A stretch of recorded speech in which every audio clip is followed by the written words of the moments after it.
Welcome to Quicket. Andhra Pradesh endowment officers ఎగ్జామ్‌కి సంబంధించి paper second పేపర్‌లోని ముఖ్యమైన బిట్స్‌లో ఈరోజు 23వ రోజు. ఇందులో ఫస్ట్ ఇంపార్టెంట్ బిట్ చూద్దాం. శివునికి రుద్రుడని పేరు ఎందుకు వచ్చినది? దీనికి ఆన్సర్ రోదనము చేయుచు పుట్టినందువలన శివునికి రుద్రుడు అని పేరు వచ్చెను. నెక్స్ట్ క్వశ్చన్, పార్వతీదేవి పూర్వ జన్మ నామమేంటి? ఆన్సర్ సతీదేవి. నెక్స్ట్, శృంగి పరీక్షిత్తును ఏమని శపించెను? 7 రోజులలో రక్షకుడు అనే పేరు గల పాము కాటు వలన మరణించమని శపించెను. నెక్స్ట్ 444, ధ్రువుడు ఎన్ని సంవత్సరములు రాజ్యపాలన చేసెను? 26,000 సంవత్సరములు. నెక్స్ట్, దధీచి వెన్నుముకతో తయారు చేయబడిన ఆయుధం ఏంటి? ఆన్సర్ వజ్రాయుధం. ఇది ముఖ్యమైన బిట్ అండి, గుర్తుపెట్టుకోండి. నెక్స్ట్, ఎక్కువ బుక్స్లో నేను అబ్జర్వ్ చేసిన బిట్ ఇది 445.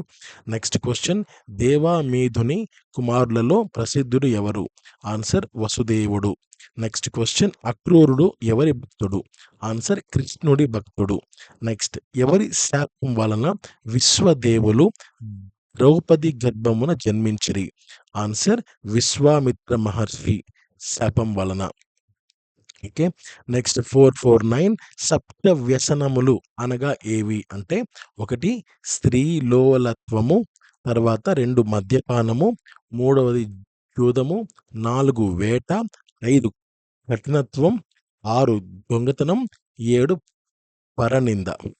సో ఈ 7 సప్త వ్యసనములు అని పిలుస్తారు. నెక్స్ట్ 450, కలిపురుషుని భార్య చండాలునితో సంపర్కము పట్టుకొనగా పుట్టిన కుమార్తె పేరేంటి? ఆన్సర్ నిర్మాష్టి. నెక్స్ట్ 450 ఫస్ట్ క్వశ్చన్, స్వరోచి భార్య? ఆన్సర్ మనోరమ. నెక్స్ట్, మనోరమ తండ్రి పేరు ఇందివరాక్షసుడు. నెక్స్ట్, వైశాలి ఏ దేశము రాజకుమార్తె? ఆన్సర్ విదిశా నగరము. నెక్స్ట్, వైశాలి తండ్రి పేరు ఏంటి? ఆన్సర్ విశాలుడు. నెక్స్ట్ 455, హరిద్వారంలో విష్ణువు పేరు ఏంటి? ఆన్సర్ శ్రీహరి. 456, యమ ధర్మరాజు వాహనము ఏది? ఆన్సర్ మహిళము. 457, రచేతసుడు మారిచల కుమారుడు ఎవరు? ఆన్సర్ దక్షుడు. 458, సగరపుత్రులను భస్మము కావించిన మహర్షి ఎవరు? ఆన్సర్ కపిల మహర్షి. నెక్స్ట్ క్వశ్చన్, శతధన్వుడి కుమారుడు ఎవరు? ఆన్సర్ బృహద్రథుడు. బృహద్రథుడు శతధన్వుడి కుమారుడు అనమాట. లాస్ట్ క్వశ్చన్ ఈరోజు, ఏ ఏ రోజులలో తులసి దళములను కోయరాదు?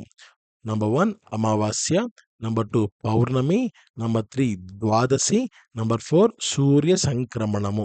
ఈ 4 రోజుల్లో తులసి దళములను మనం కోయరాదు. సో ఇవి గుర్తుపెట్టుకోండి. అండ్ ఒకటి, నేను మీకు ప్రతి వీడియోలో నేను మీకు ఇన్ఫార్మ్ చేస్తున్నది, ఈరోజు 23వ రోజు ఈరోజు. సో ప్రీవియస్ 22 వీడియోస్ లింక్స్ ఏవైతే ఉంటాయో అవి కింద డిస్క్రిప్షన్ బాక్స్లో ఇవ్వడం జరిగింది. అంతేకాక ఇవన్నీ ఒక ప్లేలిస్ట్ క్రియేట్ చేయబడింది. ఆ ప్లేలిస్ట్ లింక్ కూడా కింద బాక్స్లో నేను ఇవ్వడం జరిగింది.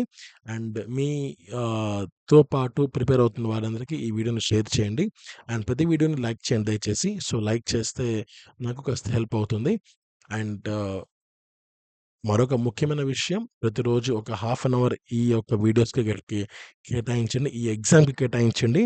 సో కేటాయిస్తే మీరు హాఫ్ అన్ అవర్లో 20 క్వశ్చన్స్ మీరు పూర్తి చేసుకుంటే మీకంటూ ఒక ఆస్తిని మీకు మీరే సంపాదించుకున్నట్లు. ఈ ఆస్తి కనపడే ఆస్తి కాదండి. ఈ ఆస్తి ఎప్పుడు మీకు కనపడుతుంది, ఈ ఆస్తి విలువ ఎప్పుడు తెలుస్తుందంటే నోటిఫికేషన్ వచ్చిన తర్వాత కొన్ని కోచింగ్ సెంటర్లు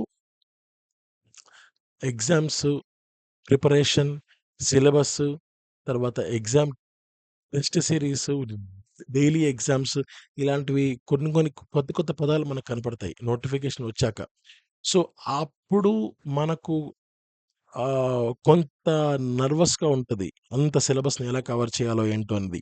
ఇప్పటి నుంచి రోజుకు ఒక హాఫ్ అన్ అవర్ మీరు కేటాయించుకుంటూ ఉంటే, సో అలాంటి సమయంలో మీరు కేవలం మీరెక్కడైనా పర్చేస్ చేసినా గూడా ఈజీగా ఎగ్జామ్ అనేది నెగ్గే అవకాశం ఉంటుందనమాట. సో, ఒక్క హాఫ్ అన్ అవర్ మీ లైఫ్‌ని మార్చేస్తది. సో, ఆ హాఫ్ అన్ అవర్ మీకు మీరే కేటాయించుకోండి. Okay. Thank you so much. Have a great day. జై హింద్.